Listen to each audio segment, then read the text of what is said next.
Major moves. We going all in. Like we got nothing to lose. We making moves. We making major moves. We making moves. We making major moves. We making moves.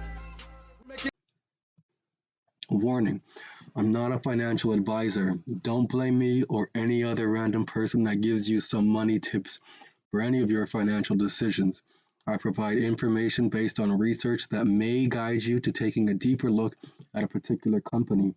However, in no way am I suggesting to invest or not invest in that company. Your decisions are that of your own. I present information that is readily available on the internet, and I piece together the story to create and provide a more holistic concept to create a bigger picture. This information is for educational purposes only. Ultimately, I'm a guy in a Spider-Man mask, and you should not take financial advice or information from me.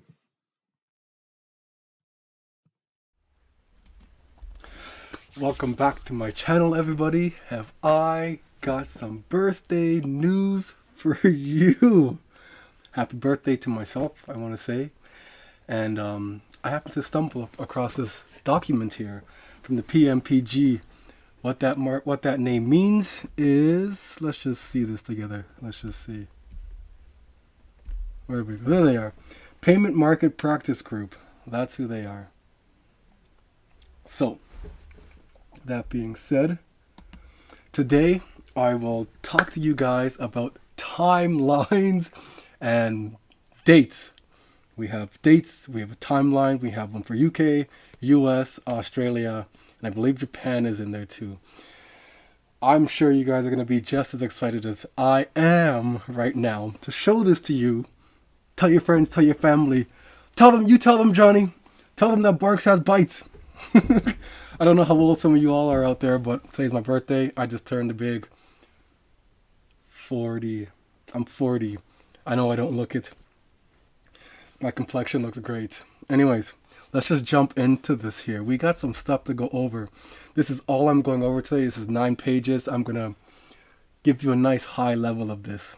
Anyways, so ISO 20022 Payments Migration and Interoperability Considerations for the Global Community. Take a look at one of my previous videos where I went over ISO 20022 and ISO TC/TC 307.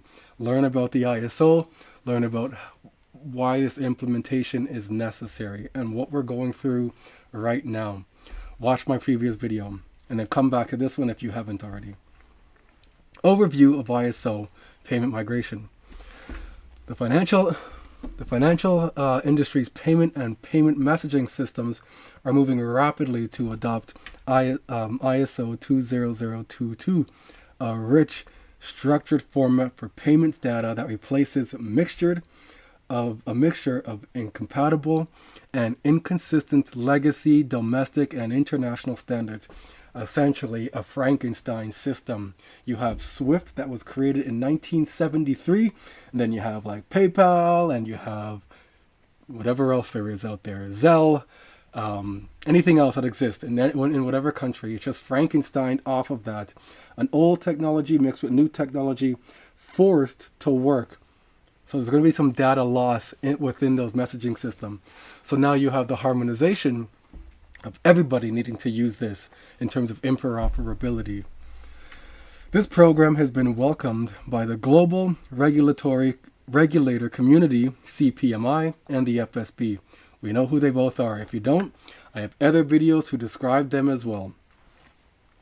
As the convergence to a common format for payments and reporting promises many benefits, including for the industry's ability to detect and prevent financial crime, improve STP, and support the needs of a more digital economy.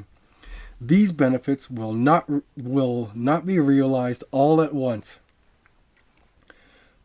Particularly for international payments, which typically require multiple steps in both domestic and cross-border infrastructures. The migration to ISO 20022 is proceeding at different speeds and different markets, so it's not the same everywhere. We encounter a period of several years during ISO 20022 and legacy standards will coexist. So you have it coming this March and you have the old legacy system. Both of them need to hold at the same time. You don't just migrate from one to the other and then shut the other one down. You need to make sure all the data from this old legacy system transfers onto this. And then before you let this old system go, you're going to do back checks on that to make sure that you have everything that you need before you finally shut this down. Because once it's down, it's not coming back online. So this brings some short-term challenges on the journey towards complete ISO 20022 data being available end to end. The purpose of this document is to set guidance and provide clarity for agents in a multi-agent payment chain to determine if the data can be supported in the end-to-end payment chain, identify whether any received data is incomplete, and utilize a standard process to inquire about the incomplete information as necessary. So, here we go. Key timelines and considerations. Oh, this is great.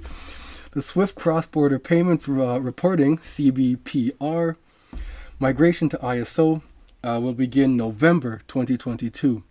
Will end November 2025. During this period, data-rich ISO 20022 messages can be exchanged over the Swift infrastructure. Legacy MT messages will remain in use for payments and cash reporting during this timeline. So, just jumping into that now, they're talking about the ISO migration in November.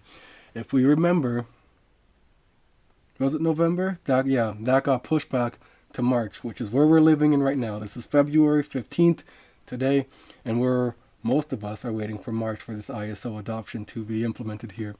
So they will speak to the timeline amendment later on in the document. While Swift will begin this transition in November, in line with the ISO migration of the European market infrastructure supporting the Euro, not all market infrastructures will be ready to support the data-rich ISO messaging standard at this time. A simultaneous migration of multiple market infrastructures on the same day creates too much risk, and hence the migration will take place over several years, all right? Creating data integrity challenges during the migration period. Market infrastructures are outside the scope of the CBPR migration and will make decisions about implementing ISO on their own timelines as relevant to their local community. So I see some of you guys on Twitter posting some of this stuff here in terms of Nate. Nate Price is good for timelines. Give him a follow. I don't remember what his @ symbol is, signature name is, but Nate Price provides fire content in regards to timelines, and so does ISO the GOAT, or the GOAT ISO, or ISO the GOAT. Give those two a follow. They have timelines for various banks globally speaking. They can give you an in-depth further look at specific banks on when they are implementing. This is a high level on when a timeline of when you should start to when you should end. But each bank will have their own trajectory of when they're going to start.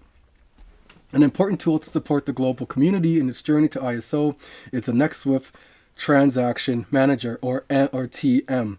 Access to the transaction copy that is created by the first MX message captured by Swift Network and its data integrity functionality will help to bridge message standards differences between the CBPR and legacy MT formats that are currently used between banks.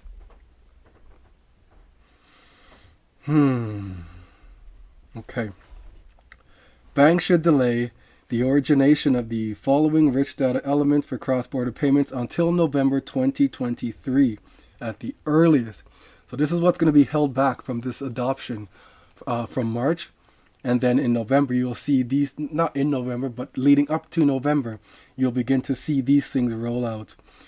So they're holding back the ultimate debtor, they're holding back the ultimate creditor, they're holding back the category purpose, they're holding back structured remittance data, and they're holding back related remittance info. So they're only sending certain information. Why the purpose of that is, I'm not too sure. If the originating channel for cross-border payments has already been upgraded before November 2023 to support rich data, ISO data, the bank should reach out to their customers and request that they refrain from populating these elements until November. Hey, Chase Bank, before you guys send some of this stuff, I gotta let you know that I can't populate this information yet. We're scheduled for October. Then you can send all that information going on. All right, cool, Barclays, thanks. No worries, I got you, Chase. Click. That's how that's going to happen. It might not be as suave and, as nice and smooth as I did it. But, whatever. Okay. Hopping down. Okay. Local payment councils and SWIFT industry groups should publish guidance to their market and educate the local communities. For example, Banking Association in Germany and UK have published recommendations and requests that banks should advise customers to migrate to ISO 20022 in November at the earliest. Is that so? Oh, that's an example. Okay, it didn't actually happen. Unless it did. And they're tricking me by making me think it's an example. Huh. By November 2023, market infrastructures for Europe, Great Britain pound, Australia dollar, the ZAR, the CHF, don't know what that is, and USD, only chips of USD will support ISO 20022 natively and pass on data-rich payment orders. Fedwire fund service will follow in March 2025. All right. So just so we're clear, only chips will go live in 2023. Fedwire comes in 2025. In addition, the transaction manager will be fully available to support data integrity across the corresponding banking chain, regardless of currency. We believe that the cross-border payments industry will have the maturity by November 2023. The maturity, that's what we're waiting for here, to support data-rich ISO transactions. Over the next 3 years, the global payments industry and market infrastructure must aim to migrate to rich ISO messaging standards as soon as possible and before November 2025. So you have that time frame now, November 2023 to November 2025, to drive consistency of information exchange across all payment participants. The lack of consistency, now here's the breakdown, will continue to increase transparency risk, and may exacerbate the potential interoperability issues and reducing the data that can be transferred between cross-border participants. So the longer it takes these banks to do that, the more issues they're going to have. If you have bank A, B, C, and D transferring wholeheartedly now 100% on ISO prior to 2025, and you have other banks over here, E, F, and G, still not fully adopting ISO messaging yet for the full adoption of 100% being used now, they'll have truncated data. So you have the MX data here, which is the new ISO, and you have MT data here, which is the old SWIFT system. This one can hold a box, MX can hold a box, say this large, all of information, just all information. This one can hold a box, say this small, all that information. So imagine this, all this information trying to send info to this. There's a lot of data that's going to be lost and information that'll be lost trying to squeeze this info into this box. All right, let's continue. I want to read everything. This whole thing is just good. Market-specific illustrations for the U.S. market chips and Fedwire funds. The U.S. market might adopt full ISO for high-value payments starting November 2023, while the Federal Reserve has announced a delay of their ISO migration until March 2025. Chips will proceed in November 2023. So U.S. will be live by November 2023. Before ISO is available domestically in the U.S., the HVPS participants face the possibility that a rich ISO instruction, for example, PAX 0.008, let me show you what that is. So here I'm on Payments Canada website here. These guys are Canada's payment rail, or regulators. Regulator, there we go, regulator. As we go down here, they're talking about the PAX 008. So so Lynx is our high value payments moving system in collaboration with Ripple. Lynx is a software created by Volante. Volante is partnered with Ripple. So Lynx is the software, the moving thing there at this point. So Lynx FI to FI, financial institute to financial institute, customer credit transfer. That's what that is. Jumping back now. It arrives cross-border and includes data that cannot be accommodated in the legacy chips. The legacy chips would be the old ACH information. ACH is automated clearinghouse. Then you have the new adoption stuff that has rich data. So the old stuff, the old data can't support all the new stuff. So when this old stuff sends information over here to the new stuff, there's a lot of information missing. When this new stuff sends to the old stuff, a lot of information gets left out. So, leading to data integrity and quality challenges like those described in the previous section. The U.S. payments community has defined a temporary workaround to address this concern. Cool. Which requires sending participants to embed rich ISO data inside the legacy message field. I'm not sure what the 8200 is. Anybody out there that understands this? This is beyond my scope now, the 8200.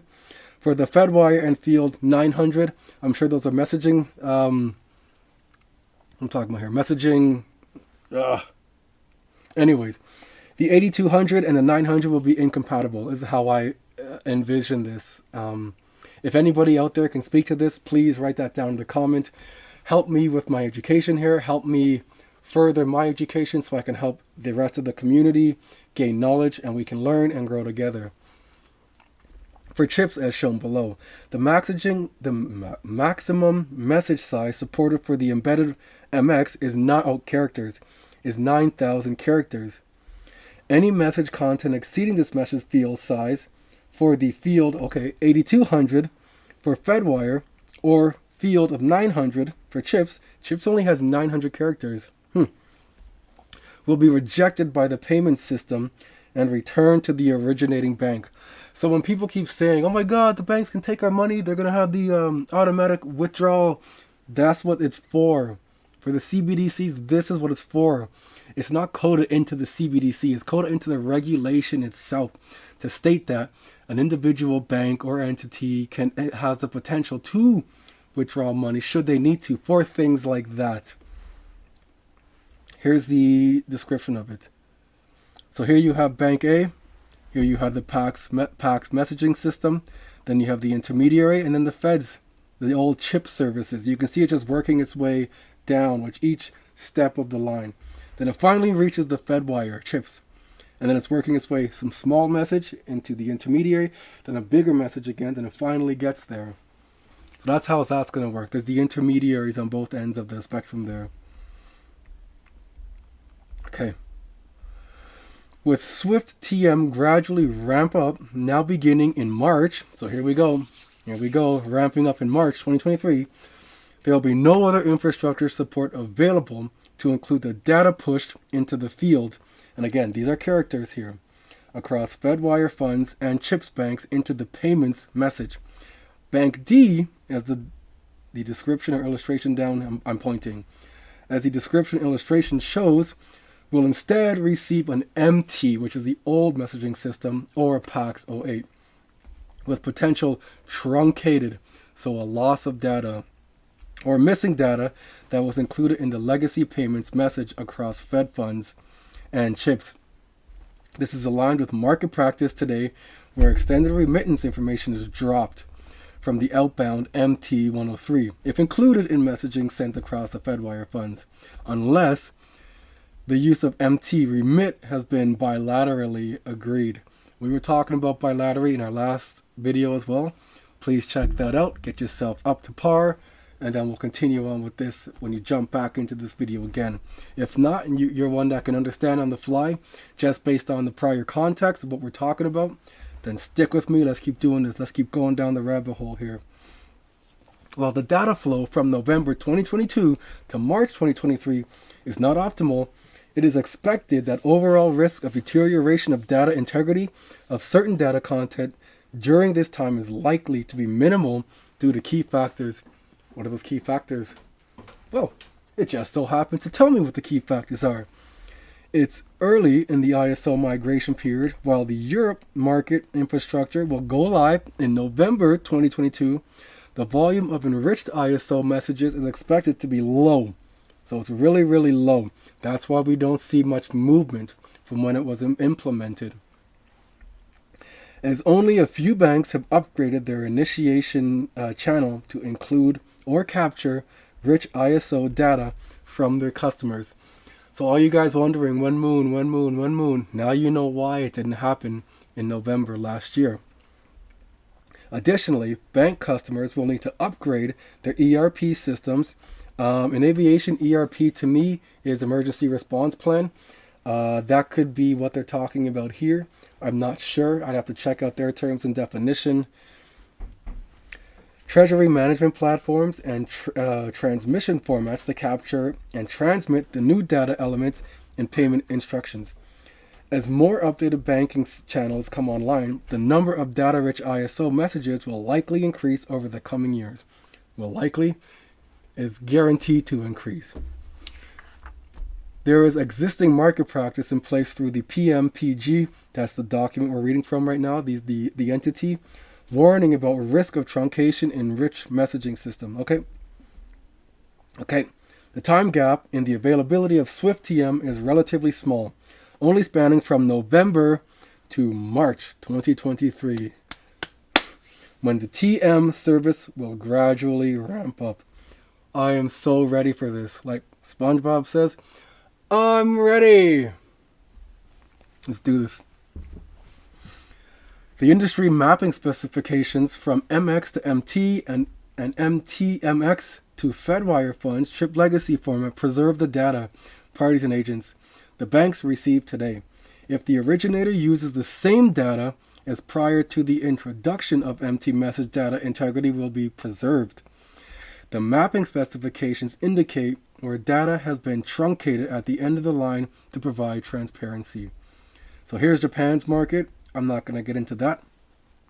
We're going to skip through Japan here. We're going to skip through Japan here and jump into the UK. The UK CHAPS High Value Payment System, HVPS, will switch to ISO in April 2023. So now we have the March 2023, we have April 2023. Before that date, the CHAPS community faces a similar challenge to those of the US. What is that? A rich ISO instruction may originate cross borders that includes data that cannot be accommodated in the legacy CHAPS or the SWIFT system still. So because they're going to be holding both of them, some data will be lost. The CHAPS community advises correspondent banks that will use ISO messaging across the SWIFT correspondent banking network to refrain from including enriched data elements that do not have equivalent fields in the CHAPS MT messages with GBP denominated customers payment instructions before the CHAPS systems migrates to the full ISO messages. The payments that originate via data-rich ISO that the receiving CHAPS direct participant has a right to request, and the sending CHAPS DP direct participant must provide all the additional information that was contained within the enhanced message, but truncated from the MT CHAPS. Again, truncated is shrunk or dropped some data. The CHAPS direct participant will support this process through their existing exceptions and inquiries processes, with the sender transmitting the additional information requested via the SWIFT MT message types. That's a mouthful of stuff here. Shit. Australia.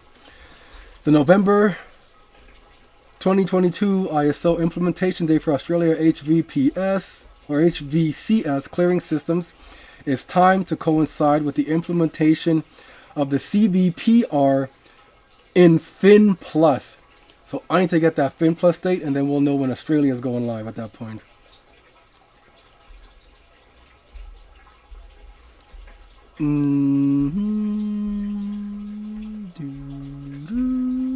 Was that everything? That was everything. Oh, okay.